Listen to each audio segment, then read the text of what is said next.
Good day everyone, my name is Boniface Mendez Estillero and this is my discussion about the history of Commonwealth period. Executive Order number 134 of 1936 was signed by President Manuel L. Quezon designating Tagalog as our national language. Executive Order number 217, otherwise known as the Quezon Code of Ethics, was taught in his school. Executive Order number 263 in 1940 required the teaching of Filipino national language in the senior year of all high schools and all years in the normal schools. The order also provided that the national language should be taught 40 minutes a day as a regular required to semester subject. Education Act of 1940 was approved by the Philippines Assembly on August 7, 1940, which provided for the following reduction of the year elementary course to 6 years, fixing the school entrance age at 7, national support for elementary education, compulsory attendance of primary children enrolled in grade 1, adoption of double single session in the primary grade with one teacher, one class assignment of intermediate teacher. So, during the Commonwealth period, President Manuel L. Quezon, in his desire to improve the educational system in the Philippines, and my next topic about the Japanese occupation. Japan occupied the Philippines for over the years until the surrender of Japan. A highly effective guerrilla campaign by Philippines resistance forces controlled 60% of the island, mostly jungle and mountains areas. According Mark Hator, supplied them by submarine and sent reinforcement and officers. War came unexpectedly to the Philippines. Japan opened the surprise attack on the Philippines on December 8, 1941, when Japan attacked without warning. Just 10 hours after the attack on Pearl Harbor, Japanese troops attacked the island and many places and launched a pincer drive on Manila. Aerial bombardment was followed by landings of group troops in Luzon. The defending Philippines and United States troops were under the command of General Douglas MacArthur under the pressure of superior members. The defending forces, about 80,000 troops, 4/5 of them Filipinos, withdrew the Bataan Peninsula and to the island of Corregidor at the entrance to Manila Bay, where they entrenched and tried to hold until the arrival of reinforcement and greater esco prosperity spare, and was an imperialist propaganda concept created the promulgated for occupied Asian population during the first third of the Showa era by the government and military of the Empire of Japan, and extended greater than East Asia and promoted the cultural and economic unity of Northeast Asian, Southeast Asian, and Oceanians. The Japanese propaganda during World War II was designed to assess the ruling government of Japan during that time. Many of its elements were continuous with pre-war elements of statism and Showa Japan, including in principle of Kukutai Hako issue and Bushido. The Makapili, headed by the triumvirate of former Revolutionary General Artemio Ricarte Pio Duran and former Sacadalista movement founder Benigno Ramos. The Makapili came into existence after the Japanese started to conscript Filipinos to augment their military forces. However, the Makapili, headed by the triumvirate of former Revolutionary General Artemio Ricarte Pio Duran and former Sacadalista movement founder Benigno Ramos. The Makapili came into existence after the Japanese started to conscript Filipinos to augment their military forces. However, its members became forced not because of their fighting powers but because of the teaching behavior, which included spying and sealing out their own people. The Second People Republic. On September 20, 1943, the Calibapi, under the leadership of its director, General Benigno Aquino Sr., held a party convention to elect 54 members of the National Assembly. The assembly was actually made up to 108 members, but half of this number was composed of incumbent governor and city mayor. Jose Laurel was elected as president of the Second Republic. The First Republic was Aguinaldo's Malolos Republic, and both Benigno Aquino Sr. and Ramon Avenza as a vice president. The Kalibapi, for the Japanese Kalibapi, served as a labor recruitment service in its initial stage before taking on the expanded role in mid-1943. It was left to Kalibapi to write the new National Assembly, resulting in Aquino's appointment as a speaker, as his replacement as Director General by Camilo Ocias. So, all 54 members of the assembly were Kalibapi members, although 33 of them had held elected office before the invasion as well. The execution of Jose Abad Santos. He was killed by the Japanese because he stood his ground of his country. He had full authority over what's left of the Philippines, and on his capture, it was like catching the president himself. So, Abad Santos chose honor and death over a life of shame. Manila declared as open city. MacArthur issues the following communique and ordered to spare the metropolitan art from chance of attack either by air or ground. Manila is hereby declared an open city without the characteristics of a military objective in order that no excuse may be given to possible mistake. The American High Commissioner, the Commonwealth government, all combinatory military installation will be withdraw from its environs as rapidly as possible.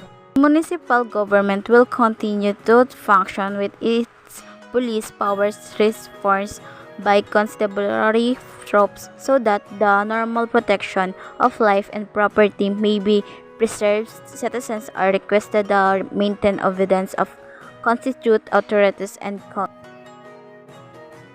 the Philippines independence.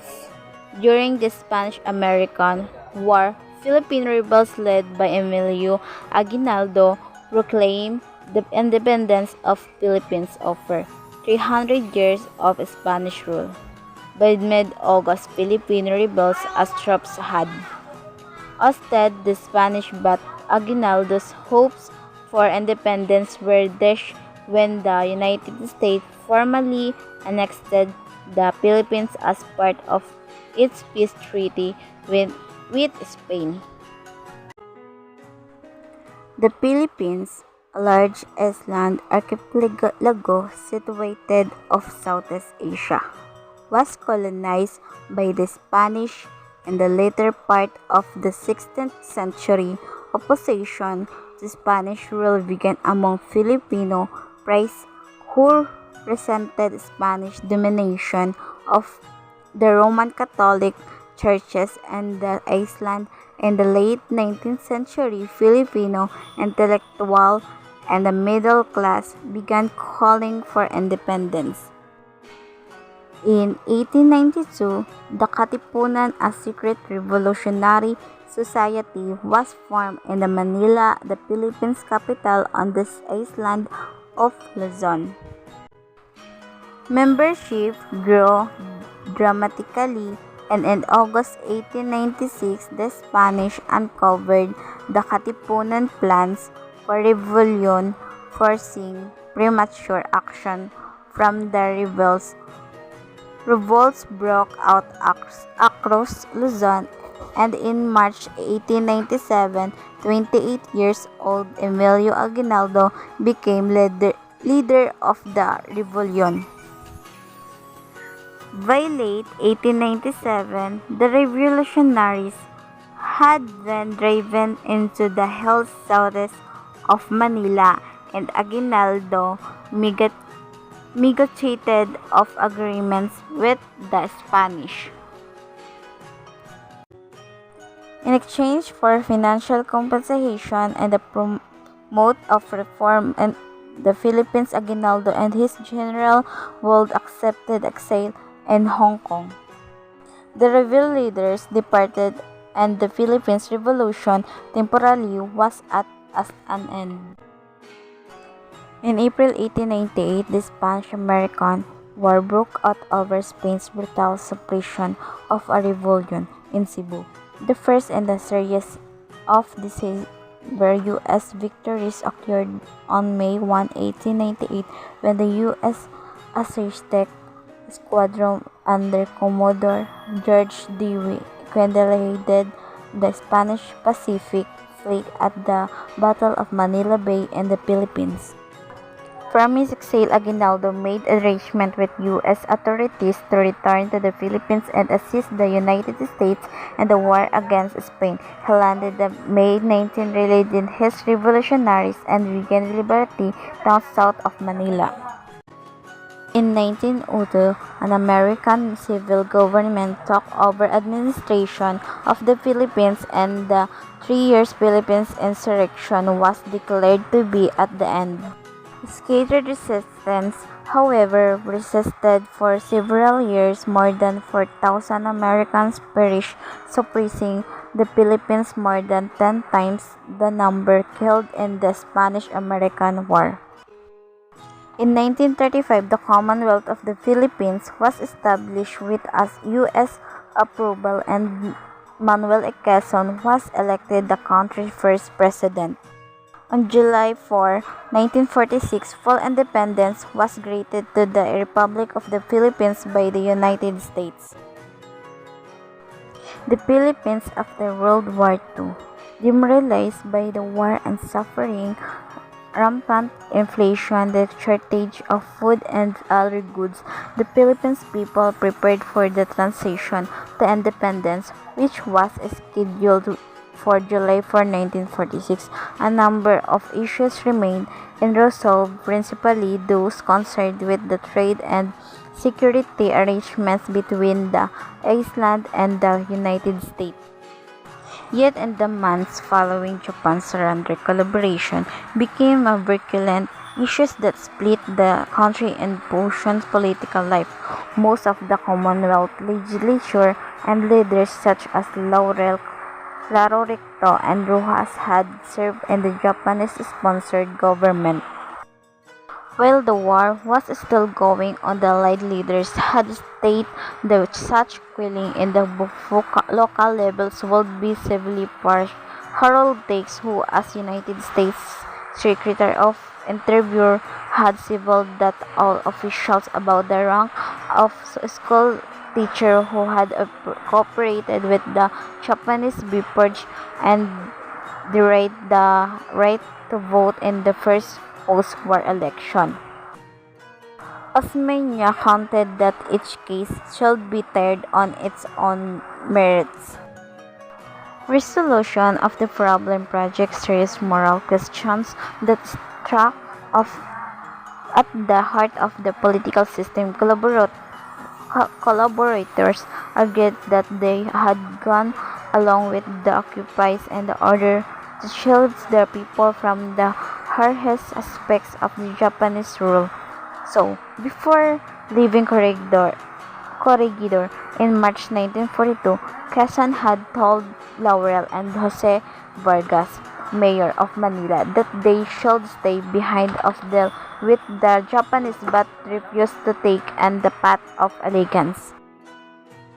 Critics accused the collaborators of opportunism and enriching themselves while the people starved in anti-collaborationist feeling. Moreover, was felt by the people resentment of the elite on both the local and the national levels, and had been primarily the landlords important official and the political establishment that had supported the Japanese largely because the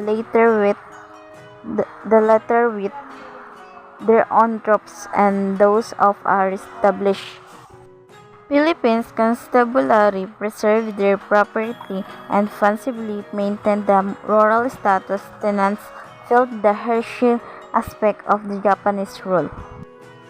Guerrillas, particularly those associated with the Hawks, came from the rank of the cultivator who organized to defend themselves against Philippines constabulary and Japanese depredation.